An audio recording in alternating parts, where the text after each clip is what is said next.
Grand rising, grand arrival, grand return. Peace and blessings to the righteous and repentant alike. I am Sophia, Tayac of the AmaruKhan Band of Indians, and this is your daily Transmutation report where we practice manipulating the incoming rays to the earth in a format that best serves our Creator. Today is Saturday, October the 12th, 2024, 6 a.m. Eastern Daylight Time, coming to you from the Sunshine State. We have our sun at 19 degrees of Libra. This is our last day in this Three of Swords decan. Thank goodness. We have our moon at 9 degrees of Aquarius, moving closer to our Aries full moon. And we have a lot of it's a calmer day. Obviously, it's not an 11 day. So we have a lot of, I would call it integration energies going on. We have this still ongoing sextile between Chiron and Jupiter, trine between Jupiter and now,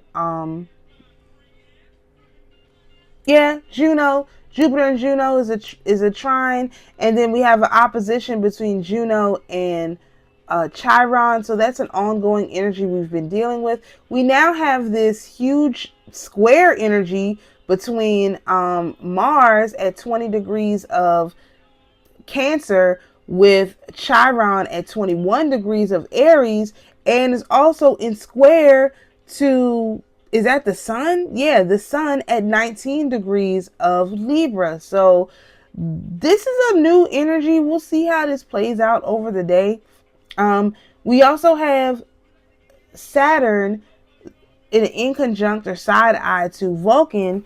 Remember, Vulcan is related to intense passion, creativity, and drive for perfection. So we have Saturn side-eyeing that. And then, of course, we have a Neptune, not of course, but we also have a Neptune in conjunction between Neptune at 27 degrees of Pisces and Mercury at 27 degrees of Libra. So this is kind of interesting only because there's also a semi-quadrate or whatever that is, semi-square between Saturn and Mercury as well. So Mercury is really getting checked by both Saturn and Neptune in relations to kind of what's been going on with the flow of the information. So we'll see how that plays out today. So for a more in-depth look at the astrology, please contact your favorite local astrologer, okay? All right, we're in a waxing gibbous moon. This is a 10.3 day old moon with 74.7% illumination, with a moon set time of 1:50 a.m. and a moon rise time of 4:07 p.m. All right, so our numerology for today, we are in a 3-day. Calculations are courtesy of calendarnumerology.com.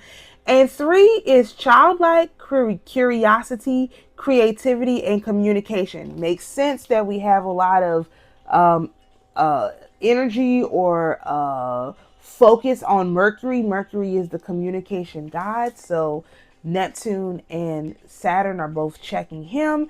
You can see how this is playing out, especially with this ongoing, opposition, sextile, trine between Juno, Chiron, and Jupiter, kind of keeping, track of what's going on. So, the numerology really fits. So keep that in mind. Today is a 3-day. All right, so for our sun sign decan, we are in, this is our astrotarography portion. We are in 3 of Swords, which is internal liberation, also our self-deletion card. And you can best transmute this through the 3 of Wands, which is external gratitude, through the lens of the 7th house in Aries, which is don't be aggressive when cooperation is required. We have to work with these energies. We have to internalize these energies. They're not an enemy. We just got to know how to use them. And that's kind of like the lesson of this time period, how to integrate and use these different energies. For our North Node decan, we are in 2 of Wands, which is plans, travel, and new ideas. This is our Jezebel card and also our outside influence card. We can best transmute this with the 2 of Wands, which is intuition, solution, and difficulties and intuition, solution, difficulties, and indecisions. And you can transmute this through the lens of the first house in Libra, which is to find yourself in others and to look for your balance. So again, use your intuition to figure out what it is you should be doing, who you should be working with, how you should be traveling or making your plans. All of that should be done in conjunction with your intuition. So for our solar tree of life yearly progressions, we are in Venus energy until October the 17th. And this is the Eight of Swords, which is our natural disaster card. And this is overthinking, self-criticism, and entrapment. You can transmute this with the Eight of Wands, which is travel, movement, and communication through the lens of the ninth house in Gemini, which is learn how to properly use words and wisdom.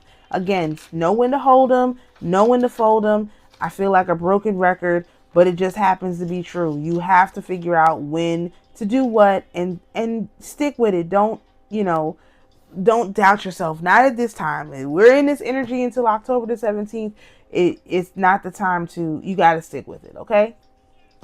All right. So for our lunar tree of life yearly progressions, we are in a North Node energy, and that is literally the Fool, which is a beginning, start of a new journey, a baby. We are in baby energy right now. You're going to transmute this by utilizing the Wheel of Fortune, which is good fortune, karma or dharma, and luck through the lens of the second house of Libra, which is to prefer to work with others, don't want to care for self. So again, work with the people around you, work with your spirit team, use your intuition, use your wisdom, do what makes sense. Don't go against your instincts. If you enjoy this type of astrology content, please feel free to join us over on YouTube, where my handle is Sophia Spiritualite. If you'd like access to our calendar for the month, please go to our Schumann Mystery School. The link is in the description, where you'll be able to get our overview calendar plus all of the slides. Thank you so much for joining us for today's daily transmutation report. Peace and blessings, and we'll see you tomorrow.